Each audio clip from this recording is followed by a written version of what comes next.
Hello, dear ones. Father Peter John coming to you from All Saints Orthodox Church in Bloomington, Indiana. Christ is in our midst. Today we're talking about St. Nectarios of Aegina, and he is called the Wonder Worker, and I want to talk about one of my favorite of his miracles that occurred after he fell asleep in the Lord in the 1930s. If you fast forward to the Second World War in the 40s, there was rationing in many places in the world. The supply chain broke down in many places, and one of the places that was affected was the island of Aegina, where St. Nectarios had served as the spiritual father to the women's monastic community there. And so St. Nectarios had given during his lifetime, he had given an obedience to the sisters in the monastery that they were to have a cup of coffee in the morning and a cup of coffee in the afternoon. If you're not familiar with monastic obedience, basically in order for you to have something, you have to have the blessing to do so. And so they had a standing blessing, a directive, as it were, from St. Nectarios, that they could have a cup of coffee in the morning and a cup of coffee in the afternoon. So this went on even after his repose, and they continued in this way until the war rolled around. And then there was this shortage of coffee beans and a shortage of sugar on the island of Aegina. And so the abbess of the monastery decided there was one thing to do. They were going to have to ration. They would have to alter the obedience, the rule that they were given by St. Nectarios, and simply limit themselves to a cup of coffee in the morning. So that's what happened. The first day of rationing rolls around. All of the sisters, they get up, and they say their prayers, and they have a cup of coffee in the morning. And then the afternoon rolls around, and there's no cup of coffee. Well, the sisters went through their day, everybody said their prayers, they went to bed, and the abbess of the monastery was visited in a dream by St. Nectarios, and he said, "Why have you done this? You have disobeyed." She says, "What?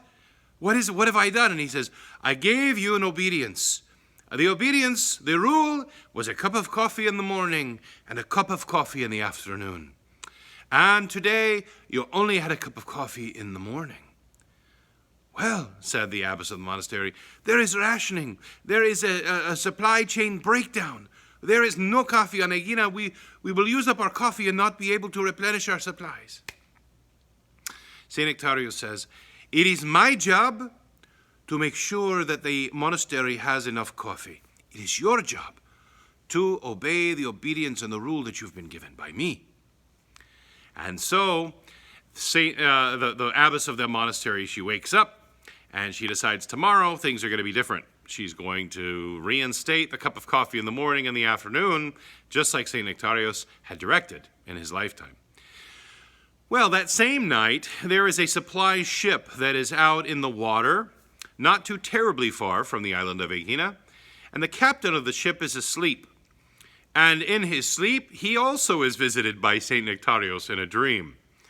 And St. Nectarios says to him, "Tomorrow, I want you to go to Aegina and bring a large sack of coffee beans and a large sack of sugar." And so he says, "That is my home." Well, the captain wakes up and he thinks, this is a very unusual dream. So he goes to the men working on the ship. He says, "Are any of you from Aegina?" And two of them step forward. "We are from Aegina." And he says, "A man came to me in my sleep and told me to go to Aegina with a large sack of coffee beans and a large sack of sugar." And they said, "Oh, that sounds like something St. Nectarios would do." Of course, at that time, he wasn't St. Nectarios yet, but he was certainly known to have been an extremely holy man in his lifetime. And as is the custom in Greece, sometimes before a saint is even canonized, people will carry around little photographs of certain people in their wallets. Like, for example, some of the pious elders, of the 20th century, Elder Paisios, for example, or Elder Porphyrius. Before there were icons of them, people would carry photographs of them in their car or in their wallet, etc. Well, anyway, these men had a photograph of St. Nectarios. They showed it to the captain. He says, "That's the man who visited me." And so they set course for Aegina. In the morning, sun comes up, they dock, they unload the sack of coffee beans and the sack of sugar. The captain gets word to the monastery that there are supplies to be picked up, and the abbess of the monastery goes to the docks and finds the coffee beans and the sugar, plenty to last them. They continued then with their rule of a cup of coffee in the morning and a cup of coffee in the afternoon, and they didn't run out of coffee or sugar for the entirety of the war. Beautiful. Wondrous is God and his saints. May St. Nectarios pray unto God for us. Christ is in our midst. He is and ever shall be.